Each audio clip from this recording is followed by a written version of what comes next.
बिस्मिल्लाहिर्रहमानिर्रहीम। आज का हमारा जो लेक्चर है वो यूनिट 5 जो probabilities and laws of probability के बारे में है, बायोस्टैटिस्टिक्स के। आज के लेक्चर में हम बुनियादी तौर पे ये दो कॉन्सेप्ट डिटेल में पढ़ेंगे कि ये होते क्या हैं और इसको डिफाइन करेंगे। फिर इसमें हम इसके लॉज को डिस्क्राइब करेंगे और मल्टीप्लिकेटिव लॉ के बारे में बात करेंगे। प्रोबेबिलिटी किसे कहते हैं? Probability basically is the study of randomness और अनसर्टिनिटी। प्रोबेबिलिटी का मतलब होता है कि किसी भी इवेंट का या किसी भी चीज़ के अकरेंस का या उसके होने का कितना चांस है। ठीक है, जैसे पुराने ज़माने में जो गैम्बलिंग होती थी, मतलब ये जो पत्ते खेले जाते हैं, ताश और इस तरह, और ये कैसीनोज में गेम्स खेले जाते हैं जहाँ पे लोग बिट लगाते हैं और वो पैसे जीतते हैं हारते हैं इस तरह, तो जिसको गैम्बलिंग कहते हैं। तो ये basically it's a game of chance. इसीलिए क्योंकि प्रोबेबिलिटी में आपके पास चांस पे डिपेंड करता है कि किसी काम के या किसी इवेंट के होने का कितना चांस है, अगर आप सही मूव लेगो या सही एक्शन या सही तरीके से उसको जज करोगे। जैसे मैंने बताया कि probability is basically the likelihood of occurrence और एग्जिस्टेंस, के किसी इवेंट के अकरेंस या उसके होने के कितने चांस होते हैं, उसको प्रोबेबिलिटी कहते हैं। एक ख़ास कंडीशन में हमारे पास एक वैल्यू जो है उसकी प्रेजेंस कितनी होती है, तो उसको प्रोबेबिलिटी कहते हैं। हमारे पास बुनियादी तौर पे जो आम सिंपल गेम्स होती हैं उनमें प्रोबेबिलिटी या चांस के हिसाब से बहुत इन्वॉल्वमेंट होती है। जैसे हमारे पास लूडो का गेम है, सब खेलते हैं, सबको पता है कि जो लूडो की गीटी होती है या उसका जो एक क्यूब होता है छोटा सा, उस पे 1 से लेकर 6 तक के डॉट्स होते हैं, हर साइड पे अपने डिफरेंट नंबर्स के डॉट्स होते हैं। ये डॉट्स जो है वो उसको एक छोटे से बोतल में डाल के हिलाया जाता है और फिर उसको वो लूडो के उस पर फेंका जाता है। तो वहाँ पे जो नंबर आता है उसके हिसाब से वो उसकी जो जो प्लेयर होता है उसकी गीटी आगे बढ़ती है। इसको इंग्लिश में डाई कहते हैं। अगर ये गेम देखा जाए तो इसमें कुछ लोग क्या समझते हैं कि अगर हम इस तरीके से ये घुमाएंगे, इस तरीके से घुमाएंगे तो ये नंबर आएगा। ये नंबर का आना टोटली डिपेंड करता है चांस पे। ठीक है, if the result is, for example एक गेम है और उसमें लोग बैठ गए और उन्होंने ये किया कि रिजल्ट इस हिसाब से आए कि अगर किसी का 2, 3 या 4 का नंबर निकलता है तो आप $1 विन करते हैं। अगर 5 का नंबर निकलता है तो आप फिर $2 लूज़ करते हैं, यानी हार जाते हैं। लेकिन अगर 1 या 6 का नंबर निकलता है तो आप $3 लूज़ करेंगे। मतलब यह है कि सिर्फ हमारे पास जो 3 है उसमें probability of earning $1 is in 3 number, जिसमें 2, 3 और 4 आता है। जबकि हमारे पास जो 5 और 6 और 1 का नंबर है, इसके साथ जो मनी है उसको लूज़ करने का चांस है। इस तरह गेम के आप खेलेंगे, डेफिनेटली इसके बारे में इंसान सोचेगा। इसी तरीके से जब हम एक रैंडम एक्सपेरिमेंट करते हैं तो वो रैंडम एक्सपेरिमेंट बुनियादी तौर पे एक ऐसा प्रोसेस होता है जिसका आउटकम हमारे पास अननोन होता है। हमें पूरी तरीके से पता नहीं होता कि एक एक्सपेरिमेंट अगर हो रहा है तो उसका आउटकम क्या निकलेगा। फॉर एग्जाम्पल, अगर हम हवा में एक कॉइन या एक टॉस उछालें, ठीक है, एक बार हो या मल्टीपल टाइम्स हो, तो हमारे पास जो है उसमें कितना चांस है कि जो साइड मैंने चूज़ की है वो निकल आए। या फिर हमारे पास हम जो कार्ड्स होती हैं, ताश के पत्ते होते हैं फॉर एग्जांपल, उसमें से कोई एक ख़ास पत्ता हमने निकालना होता है, तो कितना चांस होता है कि वो स्पेसिफिक जो है वो कार्ड हमारे पास निकले।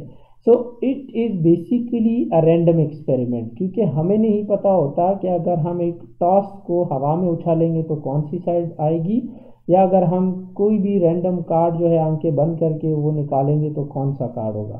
सो बेसिकली ये भी डिपेंड करता है चांस पे। इसीलिए हम बायोस्टैट में प्रोबेबिलिटी क्यों पढ़ते हैं। प्रोबेबिलिटी बुनियादी तौर पे it is a measure of how likely it is for an event to happen. इसमें हम देखते हैं कि एक ख़ास इवेंट के अकरेंस का कितना चांस है हमारे पास, इसीलिए हम इसको प्रोबेबिलिटी या चांस ऑफ अकरेंस या चांस ऑफ हैपनिंग कह सकते हैं। तो प्रोबेबिलिटी बुनियादी तौर पे जो बायोस्टैट में हम पढ़ते हैं तो उसकी हमारे पास 0 to 1 की वैल्यू होती है। मतलब या तो कोई इवेंट होता है जिसको हम 1 से रिप्रेजेंट करते हैं, या कोई इवेंट बिल्कुल नहीं होता जिसको हम 0 से रिप्रेजेंट करते हैं। सो अगर एक इवेंट का हमें कंफर्म पता है कि ये इवेंट होगा तो उसकी प्रोबेबिलिटी कंप्लीटली 1 आएगी, एक ये पूरा नंबर 1 होगा। अगर तो एक इवेंट ऐसा है कि हमें यकीन है कि ये नहीं होगा तो हम कहते हैं कि इसकी प्रोबेबिलिटी 0 होगी। सो इसी तरीके से चांस ऑफ अकरेंस या किसी काम का होना ये हमेशा फ्यूचर इवेंट होता है, अगले लम्हे में होगा या नहीं होगा। तो जाहिर सी बात है ये हम फ्यूचर के बारे में बात करते हैं, तो प्रोबेबिलिटी में हम कभी भी पास्ट इवेंट या माजी के हुए हालात या इवेंट्स के बारे में बात नहीं करते, हम फ्यूचर इवेंट्स की ही बात करते हैं प्रोबेबिलिटी में। अब जब हमने प्रोबेबिलिटी को समझा तो हम चांस को भी समझते हैं कि चांस क्या चीज़ है।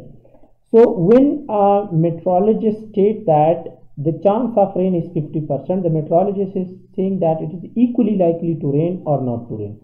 आप खबरों में देखते हैं कि महकमा मौसमियात के मुताबिक फ़लाँ शहर में नमी के तनासब को देखते हुए इतने इम्कानात हैं या बारिश होने का इम्कान है, ठीक है, अगले हफ्ते या इस तरह।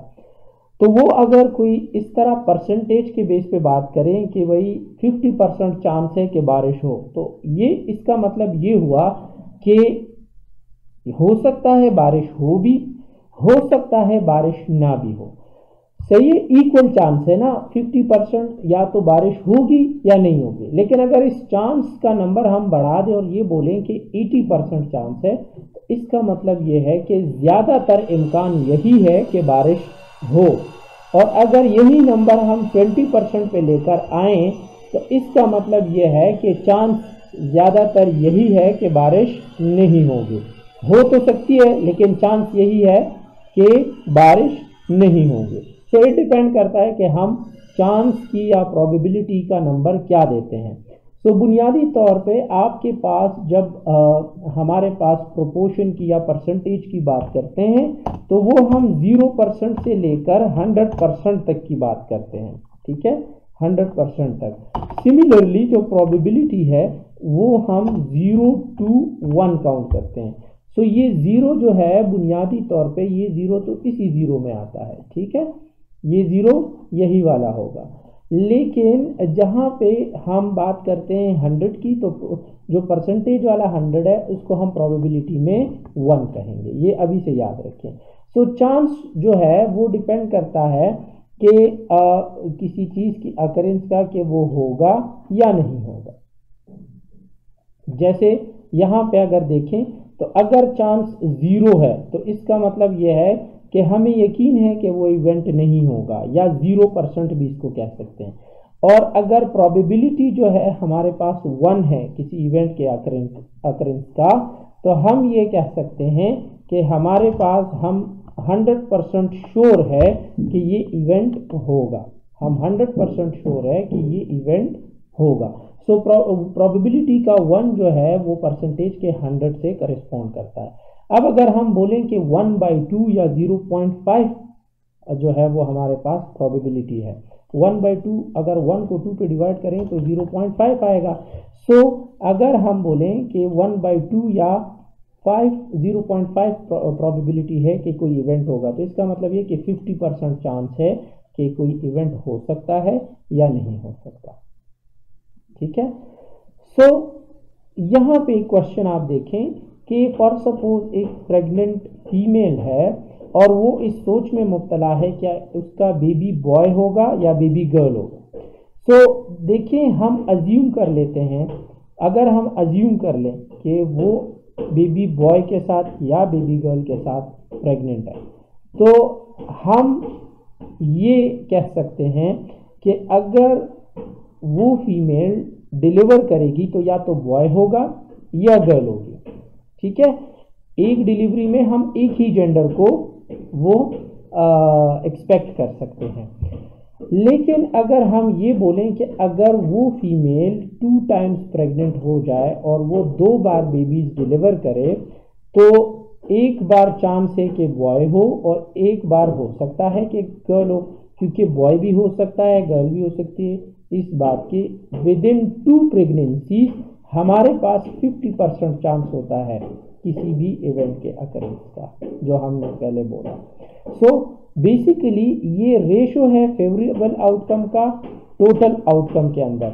मतलब यह है कि हालात कुछ भी हो सकते हैं, हमारे पास जो है किसी एक सिचुएशन में 5 आउटकम या 5 रिजल्ट निकल सकते हैं, लेकिन हमारे मतलब का इवेंट जो है अगर वो 1 हो या 2 हो, तो आउट ऑफ 5 वो कितने चांसेस हैं, तो इसको हम बुनियादी तौर पे प्रोबेबिलिटी कहते हैं। इसीलिए प्रोबेबिलिटी का फार्मूला हमारे पास probability of an event, P मतलब प्रोबेबिलिटी, ई मतलब इवेंट की प्रोबेबिलिटी डिपेंड करता है इंडिविजुअल या हमारे मकसद का event divided by total event.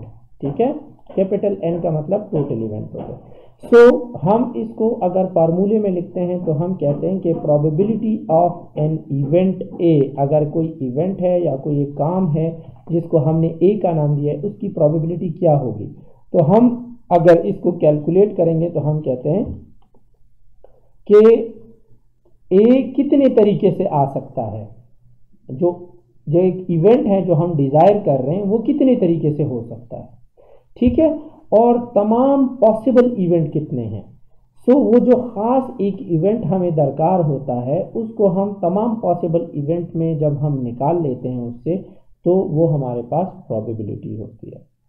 अगर फॉर एग्जांपल इस एग्जांपल को आप देखें, इसमें आप देखें ये सर्कल हमने 4 इक्वल हिस्सों में डिवाइड किया है और हर हिस्सा जो है एक अलग नाम से रिप्रेजेंट करता है। तो अगर मैं आपसे क्वेश्चन पूछूं कि what is the probability that the spinner will stop on part A, कि अगर मैं एक इस तरह एरो इधर लगा लूं और फिर इस सर्कल को गोल दायरे में घुमाऊं, ठीक है, इसको स्पिन करूं, तो जब ये रुकेगा तो कितना चांस है कि ये ए ही इस पॉइंट पे आएगा। ठीक है, सो जब हम इसको कैलकुलेट करते हैं कि 4 में से ए का आना वो उसके कितने चांस है, इसको हम प्रोबेबिलिटी कहते हैं। सिमिलरली ये दूसरे आप इसको देखें कि इसमें 3 पार्ट है, तो अगर हम इसको स्पिन करें तो कितने चांस है कि ऑड नंबर आए और कितने चांस है कि इवन नंबर आए। तो हमारे पास 2 ऑड नंबर है और ये 2 वाला एक इवन नंबर है, तो आउट ऑफ 3 हम इसको कैलकुलेट करते हैं कि ऑड के चांस कितने हैं और इवन के चांस कितने हैं। सिमिलरली इसको अगर आप देखें कि हमारे पास अगर इसको स्पिन करेंगे तो ए वाला एरिया हमारे पास कितने चांस है कि इस पॉइंट पे रुक जाए। So that is basically probability. इसको थोड़ा सा और भी एक्सप्लेन कर लेता हूं। अगर हम एक कॉइन थ्रो करते हैं, हवा में एक सिक्का उछालते हैं, तो हमारे पास कितना चांस है कि वो हेड या टेल आए, मतलब चांद तारा और दूसरे साइड पे हम सपोज कर लें बादशाही मस्जिद का वो एक पिक्चर होती है उस पर। सो अगर कोई एक स्टूडेंट बोले कि मुझे बादशाही मस्जिद की पिक्चर ये अगर आई है टॉस के बाद तो मैं जीत गया, जैसे क्रिकेट में होता है। सो चूंकि हमारे पास सिक्के के 2 रुख होते हैं तो इट मीन्स कि एक रुख ही ऊपर आएगा, दोनों एक साथ तो नहीं हो सकते ना। तो इसका मतलब यह है कि हमारे पास टोटल आउटकम्स जो है वो 2 हैं और पॉसिबल आउटकम जो हमें चाहिए या उस स्टूडेंट को चाहिए वो 1 है। So the probability of getting head और गेटिंग टेल इज 1/2। सो इसी तरीके से अगर हम ये छक्का जो होता है लूडो में, अगर इसको थ्रो करें तो देखिए इसके 6 साइड्स होती हैं, 6 साइड्स होती हैं। तो अगर मैं बोलूं कि मुझे 4 चाहिए तो 4 के आने के कितने चांस हैं, तो 4 तो एक साइड पे है, टोटल हमारे पास 6 साइड्स हैं एक डाइस के, और उसमें 4 का नंबर जो है वो सिर्फ एक साइड पे लिखा हुआ है। सो मतलब ये है कि हमारे पास 4 चूंकि एक है इसीलिए इसका चांस है 1 आउट ऑफ 6, टोटल 6 में से एक बार आने के चांसेस हैं। मतलब कि अगर मैं एक बार थ्रो करूं तो हो सकता है कि वो 4 आए, हो सकता है कि नहीं भी आए, क्योंकि हमारे पास टोटल 6 साइड्स पे सिर्फ एक पे 4 लिखा हुआ है। सो एक ही 1/6 प्रोबेबिलिटी है। इसी तरीके से सपोज करें हमारे पास एक बॉक्स है जिसमें 100 बॉल्स हैं, 5 बॉल्स हमारे पास ब्लू हैं, 5 ग्रीन हैं, 10 ऑरेंज है, 10 येलो है, 20 रेड्स हैं, 20 ब्लैक है, 30 ब्राउन है। सो प्रोबेबिलिटी क्या है कि हमारे पास जो है वो ब्राउन बॉल आ जाए। तो हम यहाँ पे देख लेते हैं ना कि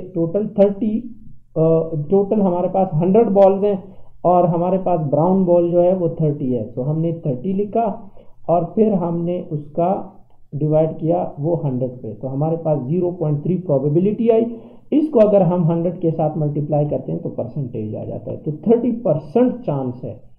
ये याद रखें कि प्रोबेबिलिटी हम इस फॉर्म में दिखाते हैं और परसेंटेज जो है वो हम फिर इस फॉर्म में 100 के साथ मल्टीप्लाई करते हैं, प्रोबेबिलिटी को 100 के साथ मल्टीप्लाई नहीं करते। सो सपोज कर लें हम एक डाइस को थ्रो कर लेते हैं, तो हमारे पास छक्का या 6 का नंबर आने के चांसेस कितने हैं, तो हमें पता है कि टोटल 6 साइड्स हैं जिसमें एक साइड पे 6 लिखा हुआ है। तो आउट ऑफ 6 हमारे पास एक साइड पे 6 लिखा हुआ है, तो 1/6 चांस है। अगर इसी डाइस को हम 18 टाइम्स 18 बार थ्रो करें, 18 बार हम लूडो पे इसको गिराएं, ठीक है, तो कितने चांस है कि हमारे पास 6 का नंबर आए 18 बार फेंकने में। तो हमारे पास चांस है 16.7%। और वो किस तरह है वो मैं आपको समझाता हूँ। अगर हम but if we throw it 1000 time, लेकिन अगर हम इसको 1000 बार ट्राई करते हैं कि 6 का नंबर आए, तो हमारे पास obtaining a 6 is more near to 16.7। तो हम जो है, अच्छा सॉरी मैं इसको थोड़ा सा मिस कर गया। ये क्वेश्चन ऐसा है कि अगर हम एक बार जो है वो डाइस को फेंकेंगे तो कितने चांस है कि 6 का नंबर आए, तो 1/6। लेकिन अगर हम 18 टाइम इसको फेंकेंगे तो हमारे पास हम डिज़ायर करते हैं कि 16.7% आए 18 बार में, तो ये मुश्किल होगा। लेकिन अगर हम 100 टाइम्स इसको ट्राई करते हैं, 1000 टाइम ट्राई करते हैं, तो फिर 16.7% आने के चांसेस, छक्के के 16.7% आने के चांसेस बढ़ जाएंगे, क्योंकि हम कोशिश ज़्यादा कर रहे हैं। जब हम नंबर ऑफ टाइम्स बढ़ा देंगे, जब हम टोटल आउटकम बढ़ाएंगे, तो हमारे पास जो है उसकी प्रोबेबिलिटी या उस इवेंट के होने का चांस ज़्यादा बढ़ेगा। ऑब्वियसली कोई काम है जो हो नहीं रहा, आप जितनी बार ज़्यादा ट्राई करेंगे फाइनली एक टाइम ऐसे आएगा कि वो काम आपका हल हो जाएगा या वो जो आपकी नीड होती है वो पूरी हो जाएगी। So same is the probability, जितनी आप ट्राई करते हैं, जितने नंबर ऑफ टाइम्स आप बढ़ाते हैं, उतना चांस ज़्यादा आएगा। सो हम प्रोबेबिलिटी जब भी निकालते हैं तो हम तमाम पॉसिबल आउटकम को लिस्ट करते हैं, और इसके 2 बड़े अच्छे तरीके हैं। एक ट्री डायग्राम के जरिए है और एक कंटिजेंसी टेबल के जरिए है, जो स्टैटिस्टिक्स में हम अप्लाई करते हैं। ट्री डायग्राम किसे कहते हैं ये आपको स्क्रीन पे नज़र आ रहा है। सपोज कर लें हमारे पास 2 कॉइन्स हैं, 2 सिक्के हैं, और हम मालूम करना चाहते हैं कि what is the probability of getting head on the both. मेरे पास फॉर एग्जांपल 5 का सिक्का है, एक साइड पे चांद तारा है, एक साइड पे जो है वो उसका बादशाही मस्जिद का निशान है, सपोज कर लें। तो मैं चाहता हूं कि दोनों बार जो अगर दोनों कॉइन में थ्रो करूं हवा में और वो ज़मीन पे गिरे तो वो बादशाही मार्क वाला जो साइड है वो ऊपर आए, उसको मैं हेड का नाम दे देता हूँ। तो अब मैं कहता हूँ कि मेरे पास 2 कॉइन्स हैं, हर कॉइन में से एक बार चांस है कि वो आए, तो टोटल कितने चांस है कि वो हेड साइड आए। तो इसके लिए हम ट्री डायग्राम ड्रॉ करते हैं। तो हमारे पास पॉसिबल आउटकम्स क्या हैं, टोटल पॉसिबल। तो देखिए हमारे पास एक कॉइन जो है उसके दो पॉसिबल आउटकम है, या तो हेड होगा, ठीक है, या टेल होगा, ठीक है, या हेड होगा या टेल होगा। सो सपोज कर लें ये आपके पास कॉइन 1 है, ये आपके पास कॉइन 1 है और इसमें एक चांस है कि हेड आए, एक चांस है कि टेल आए, और ये आपके पास कॉइन 2 है और इसमें भी चांस है कि हेड आए या टेल आए। तो अब हम कैलकुलेट करते हैं कि टोटल आउटकम कितने हैं। तो हो सकता है कि हमारे पास जो है वो ये वाला हेड एक कॉइन का और दूसरे कॉइन का हेड आ जाए, तो ये एक हमारे पास ये आउटकम हो गया, ठीक है, हेड हेड दोनों के आ सकते हैं। अगर इस कॉइन को हम देखें तो हो सकता है एक कॉइन का हेड आ जाए, एक का टेल आ जाए। ये भी तो हो सकता है कि दूसरे थ्रो में हमारे पास एक का टेल और हेड आ जाए और एक का टेल और टेल आ जाए, या एक ही उसमें हम वो कर लें। तो चूंकि दो कॉइन है, हर कॉइन के दो पॉसिबिलिटीज हो सकती हैं एट अ टाइम, तो हम टोटल हमारे पास जो पॉसिबल आउटकम है वो 4 है। तो हमारा पॉसिबल आउटकम क्या है कि दोनों में हमारे पास हेड आ जाए। तो अब देखें कि हमारे पास जो फेवरेबल आउटकम है वो 1 है, तो हमने इसको इधर लिख लिया, और जो हमारे पास टोटल आउटकम है तो वो 4 है, तो हमने इसको इधर लिख लिया। सो 1/4 इज द प्रोबेबिलिटी कि हमारे पास अगर हम कॉइन को थ्रो करते हैं तो उसमें हेड हेड आ जाए। दूसरा जो हमारे पास तरीका है उसको हम कंटिंजेंसी टेबल कहते हैं, और कंटिंजेंसी टेबल हमारे पास 2/2 टेबल भी कहलाता है। कि फॉर सपोज ये देख लें कि हमने इस साइड पे कॉइन 1 लिख लिया उसके आउटकम, और इस साइड पे कॉइन 2 के आउटकम लिख दिए, तो एक कॉइन का या तो हेड आ सकता है या टेल आ सकता है, सिमिलरली दूसरे कॉइन का या हेड या टेल आ सकता है। तो अब टोटल आउटकम कैलकुलेट करते हैं। किसी के लिए वो ट्री वाला मेथड आसान होगा, किसी के लिए कंटिंजेंसी वाला टेबल आसान होगा। तो अब देखिए हेड और हेड के कितने चांस हैं। देखिए हेड हेड ये एक हो गया, अब ये वाला हेड और ये वाला टेल, तो देखें एक आउटकम ये हो गया। अब इसको देखते हैं, ये वाला टेल ये वाला हेड, तो ये देखें टेल हेड हो गया, और ये वाला टेल और ये वाला टेल भी आ सकता है, तो टेल टेल। तो इसको हम मल्टीप्लाई करते हैं, तो हमारे पास यहाँ टोटल आउटकम जो है वो आप देख सकते हैं कि टोटल आउटकम भी हमारे पास 4 आ रहे हैं। सो ये कुछ क्वेश्चंस हैं कि अगर हम 2 पॉइंट थ्रो करते हैं, what is the probability observing 2 head, दोनों हेड आ जाएं, तो देखिए 1/4 है। What is the probability observing at least 1 head, कम से कम एक हेड हो, तो देखें एक हेड इसमें है, एक हेड इसमें है और एक हेड इसमें है, तो इसकी प्रोबेबिलिटी हमारे पास होगी 3/4, इसकी प्रोबेबिलिटी हमारे पास होगी 3/4। अच्छा, अब एक और हमारे पास है कि ऑब्जर्विंग नो हेड, कि कोई हेड ना आए, तो आप देखें तो इसकी प्रोबेबिलिटी सिर्फ इसी में है, तो कोई हेड ना आए तो इसकी प्रोबेबिलिटी हमारे पास 1/4 हो सकती है। अब चौथा क्वेश्चन ये कह रहा है कि what is the probability of observing 1 head and 1 tail. तो अगर आप देखें तो 1 हेड इसमें है और 1 टेल इसमें है, और 1 हेड एंड 1 टेल इसमें है, तो इसकी प्रोबेबिलिटी हमारे पास होगी 2/4, ठीक है।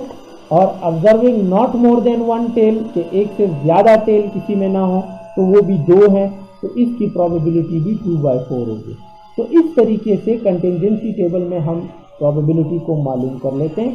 ये मैंने आपको पहले ही इधर वो मेंशन कर दिए हैं। नॉट मोर देन 1 टेल देखें तो हेड हेड तो आ सकता है, लेकिन अगर दोनों टी या टेल टेल आ गए तो वो हम काउंट नहीं करेंगे, तो इसलिए मैंने एच कैलकुलेट नहीं किया था। सो ये तो हो गया प्रोबेबिलिटी वाला। अब आते हैं एक्सक्लूसिव एंड म्यूचुअली एक्सक्लूसिव की तरफ।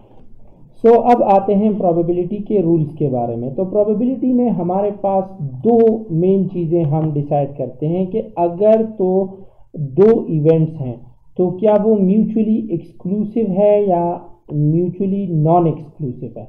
इसका मतलब क्या है वो मैं आपको समझाता हूँ। देखिए, एक्सक्लूसिव इवेंट्स का मतलब ये है कि 2 में से एक इवेंट हो सकता है, एट अ टाइम दोनों नहीं हो सकते। अगर इवेंट ए होगा तो इवेंट बी नहीं हो सकता, अगर इवेंट बी होगा तो इवेंट ए नहीं हो सकता, ठीक है। सो इसको एक्सक्लूसिव इवेंट इसीलिए कहते हैं म्यूचुअली कि मतलब दो हैं तो म्यूचुअल है, अगर तो ये एक इवेंट दूसरे को एक्सक्लूड कर रहा है तो इसको हम म्यूचुअली एक्सक्लूसिव इवेंट कहते हैं। सो हमारे पास वो इवेंट्स म्यूचुअली एक्सक्लूसिव कहलाते हैं कि the occurrence of one event avoid the occurrence of other, एक इवेंट के होने से दूसरा इवेंट रुक जाता है उसका होना। फॉर एग्जाम्पल, एक प्रेग्नेंट फीमेल है और वो ये सोचे कि मेरा बेबी मेल है या फीमेल है, ठीक है। सो या तो वो बेबी मेल हो सकता है, अगर मेल होगा तो फीमेल नहीं हो सकता। सिमिलरली अगर वो बेबी जो है वो फीमेल है तो वो मेल नहीं हो सकता, क्योंकि ये जेंडर जो है बीइंग अ मेल और बीइंग अ फीमेल, सिर्फ इन दो जेंडर्स की बात कर लें, आजकल तो बहुत सारे जेंडर आ गए हैं, लेकिन अगर सिर्फ मेल और फीमेल जेंडर की हम बात करें तो अगर मेल जेंडर का बेबी पैदा होगा तो वो फीमेल जेंडर का बेबी तो पैदा नहीं हो सकता, अगर फीमेल जेंडर का बेबी पैदा होगा तो मेल का नहीं हो सकता, क्योंकि एक बेबी एट अ टाइम या तो बाय जेंडर मेल होगा या फीमेल होगा। सो इसी तरीके से एक और है क्वेश्चन का वो एक एग्जांपल है कि if a child is positive for E histolite can not be negative. मतलब ये है कि अगर एक बच्चा है और हम बोलें कि उसको जो है इकोलाई है, चलें मैं इकोलाई की एग्जांपल ले लेता हूँ कि एक बच्चा है उसके सिम्टम्स भी इकोलाई पॉजिटिव हैं और उसका लेबोरेटरी टेस्ट भी इकोलाई पॉजिटिव है। तो अगर टेस्ट भी पॉजिटिव है और सिम्टम भी पॉजिटिव है तो इसका मतलब यह है कि इसको इकोलाई है। ये तो नहीं हो सकता ना कि इकोलाई हो और टेस्ट नेगेटिव आ जाए, वो तो फॉल्स नेगेटिव आएगा। हो सकता है कुछ कुछ टेस्ट रिलायबिलिटी उसकी कम होती है, लेकिन यह है कि अगर सिम्टम भी पॉजिटिव है और टेस्ट भी पॉजिटिव आ गया तो डेफिनेटली वो इकोलाई पॉजिटिव होगा, ठीक है। सो ये इस तरह के जो इवेंट्स होते हैं इसको हम म्यूचुअली एक्सक्लूसिव इवेंट कहते हैं कि इवेंट ए के होने से दूसरा इवेंट रुक जाता है, वो नहीं हो सकता। So in this case the addition rule become easy. इस तरीके से हम जो है चीज़ों को आसानी से जमा कर सकते हैं, ऐड कर सकते हैं। We simply add the two probabilities, जो हमारे पास दो इवेंट्स की प्रोबेबिलिटी होती है उसको हम जमा कर लेते हैं। As the probability of occurrence of both events is zero, क्योंकि जब हम इन दो प्रोबेबिलिटी को जमा कर लेते हैं ना तो वो तो अल्टीमेटली हमें पता है कि ये जीरो होगा, दोनों इवेंट तो एक साथ हो नहीं सकते, तो हम उनकी जगह पे फिर जीरो पुट कर सकते हैं फार्मूला में। अब आपने क्वेश्चन किया था कि प्रोबेबिलिटी का फार्मूला कैसा है, तो प्रोबेबिलिटी का फार्मूला डिपेंड करता है कि सिनेरियो आपसे क्या पूछ रहा है, क्वेश्चन आपका क्या है, और जो इवेंट्स हैं क्या वो म्यूचुअली एक्सक्लूसिव है या नॉन म्यूचुअली एक्सक्लूसिव है। सो फॉर एग्जाम्पल हमारे पास अगर नॉन म्यूचुअली एक्सक्लूसिव है तो प्रोबेबिलिटी ये है कि या तो इवेंट ए होगा या इवेंट बी होगा या दोनों होंगे। लेकिन अब हमें पता है कि इवेंट ए अगर होगा तो इवेंट बी नहीं हो सकता। सो अगर हम इन दोनों को प्लस कर लें तो इसका मतलब यह है कि ये तो हो ही नहीं सकते। सो हम इससे ये निकाल लेते हैं कि या तो इवेंट ए एंड बी हो सकता है या नहीं। तो हमें चूंकि पता है कि ए एंड बी दोनों नहीं हो सकते, उसकी वैल्यू जीरो है, तो हम इसको क्रॉस कर लेते हैं। फॉर एग्जाम्पल आपके पास ये क्वेश्चन है कि what is the probability of getting 3 और 4 on one toss of dice, कि अगर हम एक लूडो वाला जो क्यूब है वो फेंके तो हमारे पास कितना चांस है कि 3 या 4 का नंबर आए एक ही टॉस में। तो आपको पता है कि हम अगर लूडो में एट अ टाइम एक नंबर ही आ सकता है, या तो 3 आएगा या 4 आएगा, दोनों तो एट अ टाइम आ नहीं सकते। तो हम फार्मूला लिखते हैं कि प्रोबेबिलिटी ऑफ 3, 4 आर बोथ, कि मतलब 3 आएगा 4 आएगा या दोनों आ सकते हैं। तो हमें पता है कि probability of 3 plus probability of 4 ये अलग अलग प्रोबेबिलिटी है, माइनस प्रोबेबिलिटी ऑफ 3 एंड 4 के दोनों आ सकते हैं। सो प्रोबेबिलिटी ऑफ 3 ये है कि 3 चूंकि डाइस पे एक बार है 1 + 6, similarly probability of 4 is 1/6, minus ये चूंकि हमारे पास दोनों एट अ टाइम नहीं आ सकते, सो हम इसको क्रॉस कर लेते हैं। तो इस 1 को और इस 1 को जब हम प्लस कर लेते हैं तो ये 2 होगा, चूंकि डिनोमिनेटर सेम है तो हम एक ही डिनोमिनेटर लिख लेते हैं। तो प्रोबेबिलिटी ऑफ गेटिंग 3 और प्रोबेबिलिटी ऑफ गेटिंग 4 इज 2/6, ठीक है, ये इसका आंसर होगा। अब आते हैं नॉन म्यूचुअली एक्सक्लूसिव इवेंट की तरफ। नॉन म्यूचुअली एक्सक्लूसिव इवेंट का मतलब यह है कि वो इवेंट एक दूसरे को एक्सक्लूड नहीं करते। अगर एक इवेंट होगा तो दूसरा इवेंट अगर हो सकता है तो वो भी हो सकता है, उस पर कोई पाबंदी नहीं है। ठीक है, so probability of occurrence of both event is not zero, मतलब यह है कि दोनों इवेंट भी हो सकते हैं, एक भी हो सकता है। ठीक है, जरूरी नहीं है या लाजमी नहीं है कि अगर एक इवेंट होगा तो दूसरा नहीं होगा। ठीक है, सो इसका फार्मूला हम ऐसे लिखते हैं कि प्रोबेबिलिटी ऑफ ए इंडिविजुअल जो इवेंट ए है प्लस प्रोबेबिलिटी ऑफ बी जो इंडिविजुअल इवेंट बी है minus probability of A and B. तो अब यहाँ पे इसको हम काटेंगे नहीं, क्योंकि अगर ये होना है तो इसका चांस भी हमारे पास आ सकता है, इसलिए इसकी वैल्यू हम पुट करेंगे। ये एक एग्जाम्पल है और ये एग्जाम्पल आप इसको थोड़ा सा समझ लो कि हमारे पास दो जेंडर है, मेल और फीमेल। इस एग्जाम्पल को अगर हम देखें तो हमारे पास दो इंपॉर्टेंट चीजें हैं, इसको आप प्लीज जरा समझे तो आपको समझ आएगा। हमने एक साइड पे दो जेंडर लिए हैं, मेल और फीमेल, उनका डेटा लिया है, और दूसरी साइड पे उनका कलर नोट किया, उनको कलर में डिवाइड किया है कलर के बेस पे कि कुछ का कॉम्प्लेक्शन जो है वो वाइट होगा, कुछ का ब्लैक होगा, कुछ ऐसे होंगे जो गंदमी और बादामी और डिफरेंट नीले पीले कलर के लोग होंगे। ठीक है, सो तीन डिफरेंट कैटेगरीज में उनको वो कर लिया। अब इसको प्लस कर लिया, अगर हम इस साइड पे देखें तो 15,000 5,000 और 8,000 को प्लस करके हमारे पास टोटल, अगर हम सिर्फ मेल को प्लस करें कि मेल चाहे वाइट कलर के हों, चाहे ब्लैक कलर के हों, चाहे बाकी कलर्स के हों, लेकिन हो मेल, तो वो टोटल हमारे पास होंगे 28,000। और अगर फीमेल को हम प्लस कर लें, चाहे वाइट कलर के हों, चाहे ब्लैक कलर के हों, चाहे अदर कलर्स के हों, तो वो हमारे पास टोटल 22,000 आ गए। इसी तरीके से हम अगर सिर्फ कलर के बेस पे चाहे मेल हो या फीमेल हो उनको प्लस कर लें, तो वो हम इस तरह कॉलम्स में देखेंगे। इन कॉलम्स को आप देखें।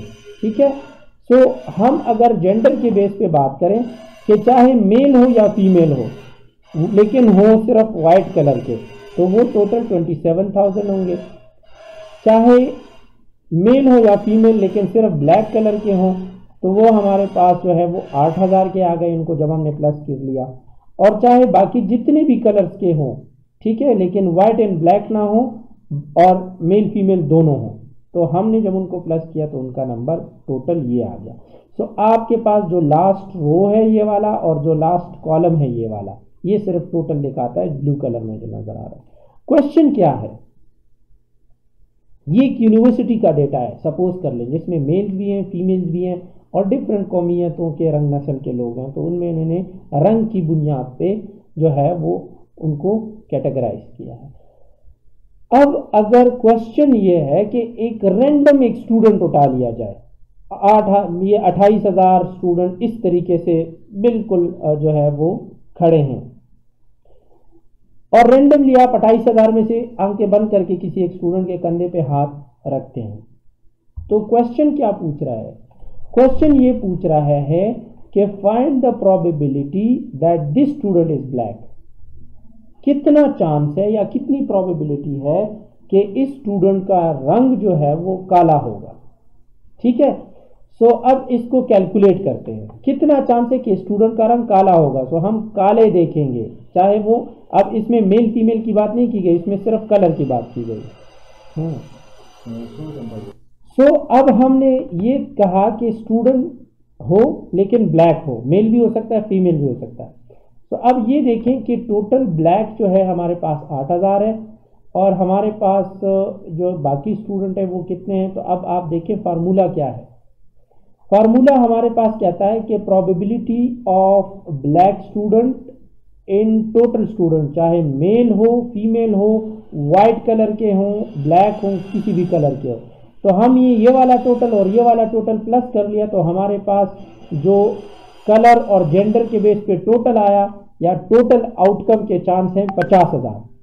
तो हमने सिर्फ ब्लैक का चांस देखना है, तो हमारे पास सिर्फ ब्लैक जो है वो 8,000 है और टोटल आउटकम 50,000 है। तो हम सिंपल प्रोबेबिलिटी निकालते हैं कि 8,000 लिख लिया डिवाइडेड बाय 50,000, हमारे पास प्रोबेबिलिटी आई 0.16। जब हम इसको कैलकुलेट करते हैं तो हम यही बोलेंगे कि the probability of getting a black student when randomly selected is 1.16 sorry. अब दूसरा क्वेश्चन क्या है, दूसरा जो रेड में नजर आ रहा है ये कह रहा है कि what is the probability that this student is female, कितना चांस है कि ये जो ब्लैक स्टूडेंट आपने उठाया है या जो ब्लैक स्टूडेंट आपने सेलेक्ट किया ये फीमेल होगी। तो अब हम देखते हैं कि हमारे पास probability of getting female and probability of getting black, ठीक है। तो पहले तो हम देखते हैं कि हमारे पास प्रोबेबिलिटी ऑफ गेटिंग फीमेल कितना है। तो टोटल फीमेल हमारे पास 22,000 है, चाहे वो ब्लैक हो, वाइट हो या किसी भी कलर के हो। तो हम फीमेल की प्रोबेबिलिटी हमने देख ली और फिर टोटल आउटकम में तो हमारे पास टोटल प्रोबेबिलिटी आई, ठीक है, 0.44। अब यहाँ पे सॉरी ब्लैक की बात नहीं की गई है, यहाँ पे सिर्फ फीमेल की बात की है कि कितना चांस है कि ये स्टूडेंट फीमेल होगी। तो हमने अब इसमें ब्लैक को नहीं देखना, अब हमने सिर्फ जेंडर को देखना है। अब नेक्स्ट क्वेश्चन आप देख लेंगे कि इसमें दोनों पूछे गए होंगे। अब ये क्वेश्चन देखें कि find the probability that this student is black and female, black भी हो फीमेल भी हो। तो ये देखें कि ब्लैक फीमेल कितने हैं, ये है, और टोटल फीमेल कितने हैं वो आपके पास आ जाएगा। तो अब हम प्रोबेबिलिटी निकालते हैं कि हमारे पास सिर्फ ब्लैक फीमेल जो है वो 3000 है और टोटल आउटकम 50,000 है। तो हमारे पास प्रोबेबिलिटी है 0.06। अब ये इसमें मैं आपको एक्सक्लूसिव और नॉन म्यूचुअली एक्सक्लूसिव बता रहा हूँ। ये देखें, एक फीमेल अगर हम बोलें कि ब्लैक भी हो और फीमेल भी हो तो जाहिर सी बात एक फीमेल जेंडर के हिसाब से फीमेल भी हो सकती है और एक फीमेल कलर के हिसाब से ब्लैक भी हो सकती है, अफ्रीकन भी हो सकती है। ये तो ऐसे इवेंट्स नहीं है ना कि एक दूसरे को कि नहीं बस फीमेल ने हमेशा वाइट कलर का ही होना है, ठीक है। तो ये नॉन म्यूचुअली एक्सक्लूसिव इवेंट्स है कि ब्लैक भी हो सकती है, फीमेल भी हो सकती है। तो ये नॉन म्यूचुअली, हाँ अगर हम बोलें कि भाई एक स्टूडेंट मेल भी हो फीमेल भी हो तो ये म्यूचुअली एक्सक्लूसिव इवेंट है क्योंकि वो अपोजिट जेंडर है एट अ टाइम, या वो मेल या फीमेल होगा। सिमिलरली हम बोले कि वो व्हाइट भी हो और ब्लैक भी हो, तो इस तरह तो नहीं हो सकता कि एक स्टूडेंट जो है उसका कलर व्हाइट भी हो ब्लैक भी हो, क्योंकि ये एक्सक्लूसिव इवेंट्स है। तो आप अगर सेम कैरेक्टर के बेस पे देखना चाहोगे तो ये एक्सक्लूसिव होगा, और अगर इसमें एडिशनल कैरेक्टर जो डिफरेंट है वो ऐड करना चाहते हो तो वो फिर नॉन म्यूचुअल एक्सक्लूसिव में कन्वर्ट हो जाएगा। अब नेक्स्ट क्वेश्चन देखें कि the probability that this student is black और फीमेल, कि या तो ब्लैक कलर की हो या फीमेल हो। तो अब ये म्यूचुअल एक्सक्लूसिव में आ गया। क्यों? क्योंकि यहाँ पे दोनों आ सकते हैं, एंड का वर्ड है इसमें हम जमा कर सकते हैं, लेकिन जो हमारे पास और का वर्ड आ गया तो ये हमें कह रहा है कि या फीमेल होगी या ब्लैक होगी। अगर हम ब्लैक स्टूडेंट सेलेक्ट करेंगे तो वो फीमेल नहीं हो सकती, और अगर हम फीमेल स्टूडेंट सेलेक्ट करेंगे तो वो ब्लैक नहीं हो सकती। तो अब ये दो ऐसे इवेंट है जो कि एट अ टाइम दोनों नहीं हो सकते, तो ये म्यूचुअली एक्सक्लूसिव इवेंट है। तो अब देखते हैं कि ब्लैक और फीमेल। तो अब इसका देखें कि आपके पास probability of B and probability of female, B means black, F means female, probability of black plus probability of female, ये दोनों अलग अलग हैं तो इन दोनों को इस फार्मूले में पुट कर लेते हैं, minus probability of black and female. तो चूंकि हमें पता है कि ये नहीं हो सकता, ये म्यूचुअली एक्सक्लूसिव है, तो इसकी वैल्यू तो 0 आएगी, ठीक है। तो अब चलें लिख भी लेते हैं, इससे कोई फर्क नहीं पड़ता, अगर लिख भी लेंगे तो वो खत्म हो जाएगा। तो अब प्रोबेबिलिटी क्या है कि एक स्टूडेंट जो है वो ब्लैक हो, तो टोटल प्रोबेबिलिटी आप ब्लैक को काउंट करें तो आप देखें कि चाहे मेल हो फीमेल हो 8000 आएगा। फिर टोटल आउटकम हमारे पास 50,000 है, तो आउट ऑफ 50,000 हमारे पास 8000 स्टूडेंट ब्लैक है। अब ये प्लस साइन आ गया तो ये प्लस साइन हमने इधर लिख लिया। फिर आते हैं प्रोबेबिलिटी ऑफ फीमेल। तो प्रोबेबिलिटी ऑफ फीमेल को देखें, चाहे जिस भी कलर के हो, लेकिन टोटल फीमेल के चांसेस कितने हैं तो वो 22,000 है, ठीक है। और टोटल आउटकम हमारे पास 50,000 का है तो वो हमने लिख लिया। अब ये माइनस वाला ऑप्शन आ गया, तो माइनस वाला ऑप्शन हमने इधर लिख लिया। अब ये कहता है कि probability of B and F, के ब्लैक भी हो और फीमेल भी हो। तो अब ये देखें कि probability of black and female, तो आप देखें कि फीमेल में आप ब्लैक को देखें तो फीमेल में ब्लैक सिर्फ 3000 हो सकते हैं। सो हम ये 3000 लिख लेते हैं और टोटल आउटकम हमारे पास 50,000 है, तो वो लिख लिए। अब इस फार्मूले को जब आप सॉल्व करेंगे तो आपके पास प्रोबेबिलिटी आएगी 0.54। तो हम ये कह सकते हैं कि probability of getting a student that is either black और फीमेल इज 0.54। ठीक है। तो आज का लेक्चर यहाँ तक काफ़ी था।